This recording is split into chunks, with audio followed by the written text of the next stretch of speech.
সন্দে সন্দে মহানন্দে আনন্দে NASA NASA তমোহর দিউ NASA বিশ্বরে সন্দে সন্দে মহানন্দে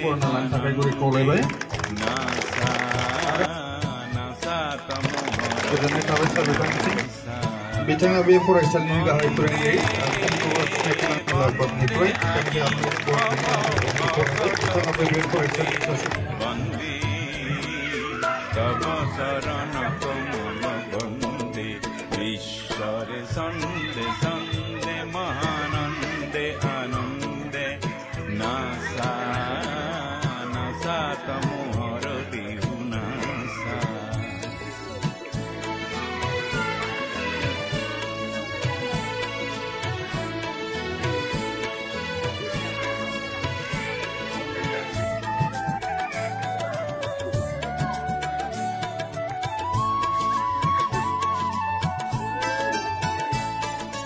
जलुआ खाग्निक तपहु मौनी विनाशक एन्धार तप जयी अग्नि जलुआ खाग्निक तपहु जोंनि मानगोनां गाहाय आलासि सार बिथाङा बिबारखौ बावजेनबाय दा बेनि थाखायनो आङो बिथांनिसिम जिल्ला आफादनि जानानै रोजा रोजा बिबुंथि लाखिनायनि सिगां जोङो बिथांनि गिबियाव बाक्सा जिल्ला दुलाराय बर' फरायसा आफादनिफ्राय दिनैनि जे बिष्णु प्रसाद राभानि थैनाय सान जायखौ आसाम नाङै नर्थ इस्ट नाङै राभा दिवस हिसाबै फालियो बेनि बयनिसिमबो गाहाम हामलायनाय बावहरबाय।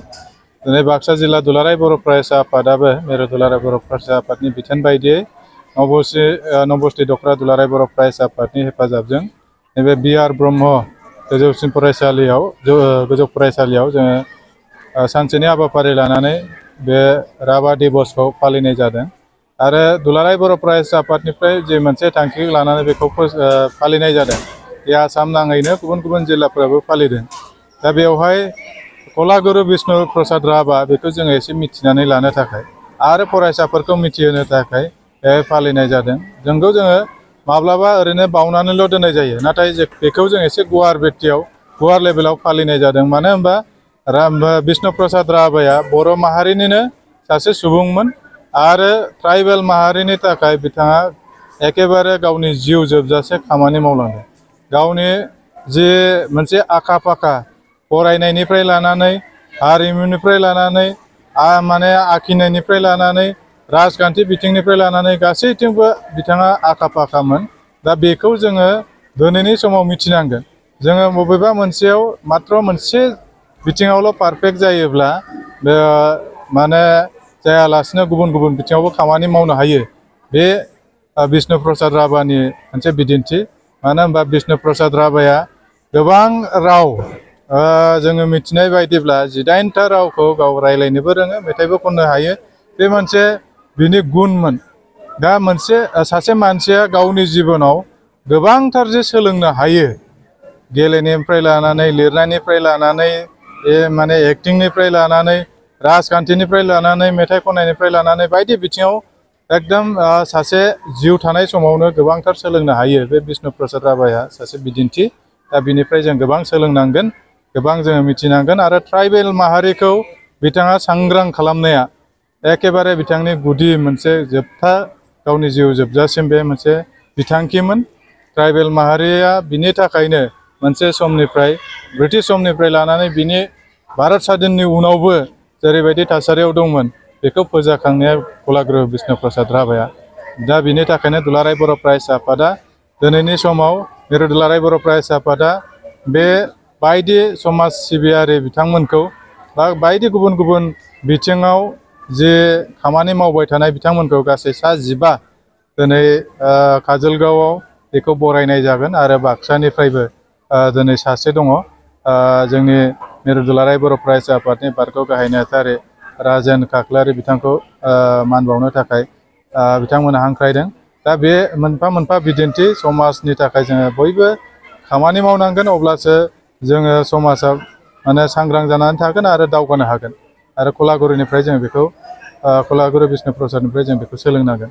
दा बेनि थाखायनो बयनिसिमबो कलागुरु बिष्णु प्रसाद राभानि फिन खेबसे साबायखर बावनानै राभा दिबसनि साबायखर बावनानै बेखिनियाव दोनथ'बाय गोजोन्थों। एक्सेलेन्ट एकाडेमि बागानपारायाव 11 थाखोनि मुं थिसननाया सोलिगासिनो दं। गोसो गुदुं फरायसा फरायसुलिफ्रा गुन गोनां सोलोंथाइ मोननो थाखाय एक्सेलेन्ट एकाडेमि बागानपारायाव मुं थिसननो हागोन। बाक्सा जिल्लानि बागानपारा सारियालिनि सानजा फारसे थांनाय लामानि साखाथियाव दं एक्सेलेन्ट एकाडेमि बागानपारा।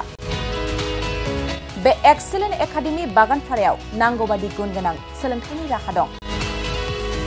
थिखानाय आयदा हिसाबै इंराजि आयदाखौ लाथारनांगोन। बेजों लोगोसे एसामिस, बड', हिन्दी, नेपाली, अल्टारनेटिभ इंलिश सायख'नानै लानो हागोन आरो पलिटिकल साइन्स, एडुकेशन, एडभान्स एसामिस, एडभान्स बड', लजिक एन्ड फिलसफी, इकनमिक्स, जिअग्राफी, एन्थ्रपलजी बायदि आयदाखौ सायख'नानै लानो हागोन।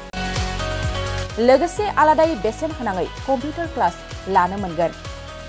एक्सेलेन्ट एकाडेमि बागानपारायाव experience and qualified teachers, best education with adorable fees, education with modern technology.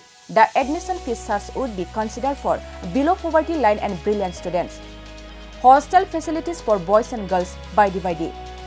थांनाय 2022 मायथाइयाव फोसावजानाय आसाम हायर सेकेन्डारि जोबथा आनजादनि फिथायाव बे एक्सेलेन्ट एकाडेमि बागानपारानिफ्रायनो अनामिका ब्रह्म मुंनि सासे फरायसुलिया 92% लानानै अल आसाम साबजेक्ट टपार जानो हादोंमोन। लोगोसे बोहैथि बोसोर 2024 मायथाइनि थाखाय एक्सेलेन्ट एकाडेमि बागानपारायाव गोसो गुदुं फरायसाफ्रा मुं थिसननो थाखाय फरायसालियाव फैनानै फर्मखौ लांफैनो हासिगोन आरो मुं थिसननो हासिगोन। गुवारै मिथिसारनो थाखाय 9954505027 8011337530 नाम्बारनि गेजेरजों फोनांजाब खालामनो हागोन।